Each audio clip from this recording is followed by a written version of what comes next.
добродојдовте во нашата библиотека. Навистина ми е многу драго што како ваша активност за одбележување на 23 април светскиот ден на книгата одлучивте да го посетите сајмот на книги што го организира јавната локална библиотека Илинден. Во изминативе 3 години ова е прва посета на членови и на директорката на библиотеката Кочо Рацин од Пекчево на јавната локална библиотека Илинден. Дај Боже оваа ковид пандемија што побрзо да помине, па да можеме почесто вака да се дружиме, да разговараме, да спроведуваме различни активности и да одбележуваме најразлични настани или датуми. Заради заштита од ковидот, ние не бевме во можност да повикаме наши гости или повеќе публика, тука сме само ние вработените во библиотеката. Габи ми рече дека имате подготвени стихови за нас вработените. Габи, зашто станува збори, кои се всушност нашите денешни гости? Повели. Добар ден и од мене, еве да ве поздравам јас. Мило ми е што денеска сум ваша гостинка заедно со моите читатели кои се членови на литературниот клуб при градската приматична библиотека Кочо Рацин од Пекчево. Тие ќе ви се представат со поезија посветена по повод 23 април, денот на Меѓународниот ден на книгата. Елена Тодоровска, ученичка од втора година при гимназијата Арсо Русковски, Бојана Костовска и Иван Јангелов, сите тројца се втора година и тие се најактивни членови при литературната секција при матична библиотека Кочо Рацин. Повелите да ме слушате. До вчера беше дете. Ако ги сакаш, баба, мама и бато, ти се уште си детето на тато. Ако го сакаш миризливиот свет, ти си љубена во целиот свет. Каде и да го впериш погледот, в поле, в долина или планина, гледаш распослан килим од бој и си велиш, сакам сите да се мои. Ги шириш рацете, како птица во лет, да го прегарнеш целиот убав свет. Од грбото ти блика нечуен глас. Луѓе мои, пролета дојде и кај нас. Зошто ли се радуваш толку? Се чудам и прашувам молку. Што е со тебе? Досега без мај. Та пролет имаше Јоани. И одеднаш ми дојде мисла, како детска душа кристално чиста.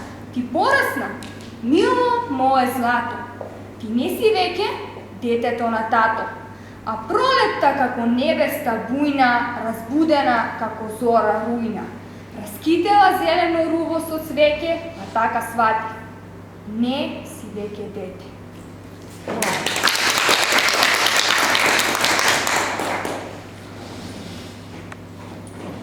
Целина без свој крај. Веруваш ли дека за нешто да биде цело, треба својот крај со почеток да го сплоти? Круг, совршена форма, целина, но без крај, ни свој почеток. Осем да ги замислиме во незамислена целина, реална е таа, постои, или е само фрагмент од друга реалност, или пак само почеток од друга целина. Нели е бескрајно, тогаш не е цело.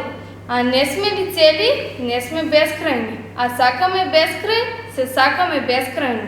Постоиме ли тогаш во целата бескрајност? Несовршена реалност и нереалност се сплотивме во несовршената целина, а без крај, а ни свој почеток. Круг, форма за животот со тебе.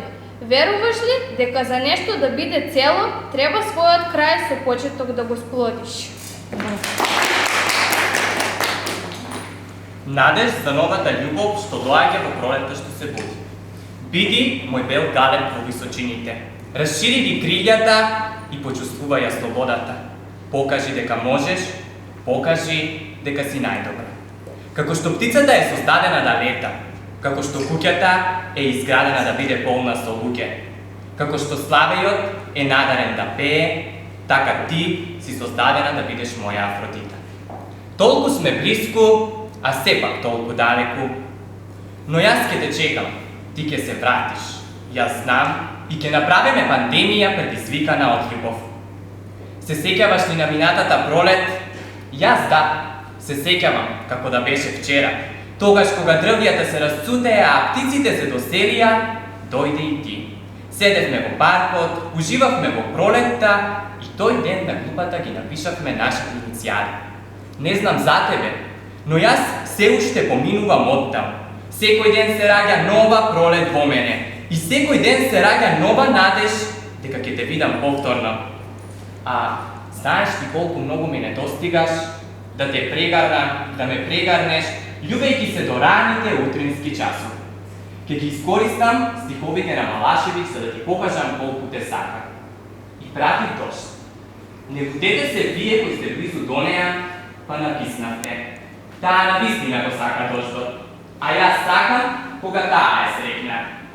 Дојде нова пролет и донесе надеж за новата љубов во пролет што се буди. Сонцето грее, зимата си замина, но на моето срце се уште му студи.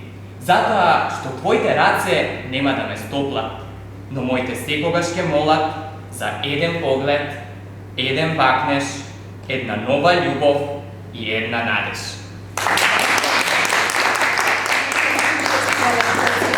Јавната